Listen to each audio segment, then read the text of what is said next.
Hey everybody, this is David Bui and welcome to another edition of Hometown PTBO. We're here at Market Hall where the Trent Valley Archives Theatre is putting on the production of Crossing Over from May 29th to 31st.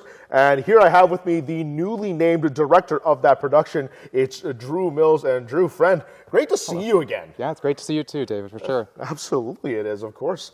It's like old times with you and I, huh? Yes, it is. Of course. So, just this past week, you were named the director of this production, and you've actually been in it several times. You've actually acted out. Now, this time, you get to direct it. How does that feel, knowing that this is kind of your way back into directing in theatrical plays? Yeah, definitely. I mean, last year I was in the production of Tide of Hope, which is the first of three plays that are going to be all together, and this one, Crossing Over, is the second of those plays.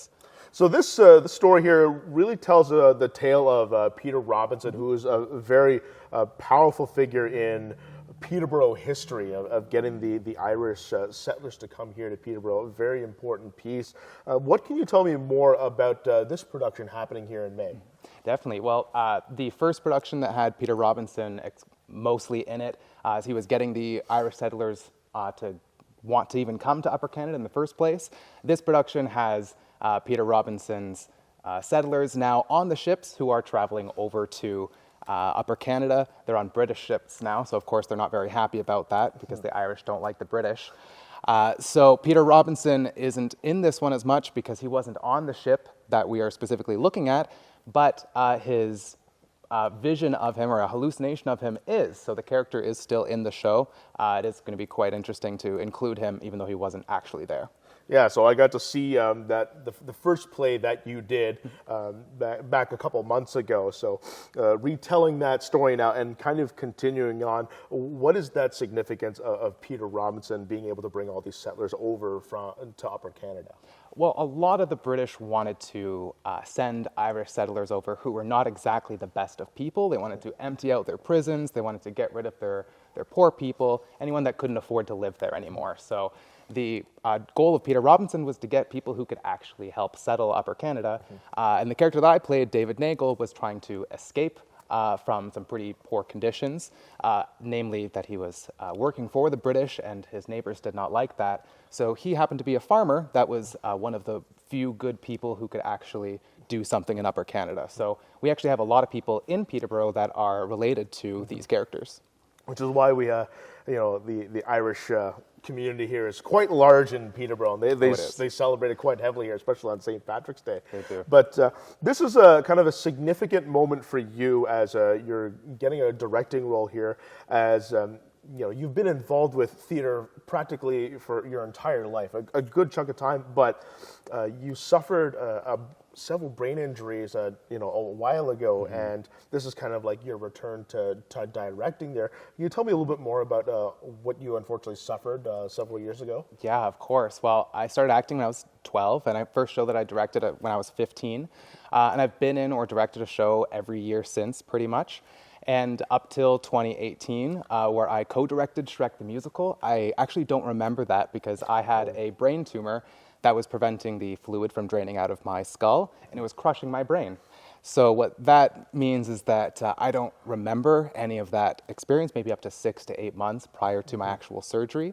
And they had to do 2 additional surgeries to first drain out the fluid and then to remove the tumor, and that caused all their own problems. So now I have to just live day to day with my problems, and now I get to get back into directing again because it's been 4 years, I suppose, since I've done any kind of show other than the one that I was just in. So it'll be quite interesting to get back to it. Yeah. So knowing that this is pretty much your first show directing ever since you've had that injury, how does it feel for you knowing that you get to return to this role and go back to doing what you've been loving doing for so many years? It feels very good. It's validating in a way that I wasn't sure if I would be able to get back into directing. I've had problems trying to act again and trying to just work with the people because there's so many different personalities that are in theater. I get to add mine back into it, hopefully. But the focus that I always have had is on the volunteers and the actors' experience. So I hope to bring that back into our community again. Well, it's wonderful. I've known you for so many years now, and it's nice to see you finally get back to doing what you love doing. And I know that's theater, whether it be in the acting part or the directing part. So for this being your first directing job ever since you had your surgery, I'm looking forward to see what you're going to bring to the table here. So I wish you nothing but the best, and hopefully you can get some great sellout shows here at Market Hall. Oh, we definitely will. We sold out last year, and that encouraged us to have more shows. So there's more opportunities to come see this. Yeah, so don't forget to watch Crossing Over happening here at Market Hall from May 29th, 30th, and 31st, with 2 shows happening on the 31st. So, Drew, thank you so much again for joining us here, and best of luck to you. Oh, thank you very much for having me, David. I'm happy to talk here. Absolutely. Thanks for watching, everyone. Thank you for watching Hometown PTBO, brought to you by CIBC, Pile Wealth Advisory. People don't know that we've been co-workers for 5 years together. Eh? Yeah, that's right. Actually, our boss even mentioned that it might have been a brain tumor before my doctor did. Oh, really? Yeah, Wow. Yeah. How did he recognize that? He joked. Oh. Yeah, he was like, oh, you have a headache? Maybe it's a brain tumor. Oh, joke's on you. No. That was. And then we worked together practically every Thursday, and it was always chaotic but fun nights together. It was. Every Thursday, it was always you and me together working behind the counter. Couldn't do it now. No, could not do it now. I miss those days. No. Yeah, me too. Yeah, Yeah. fair enough. Those are good times.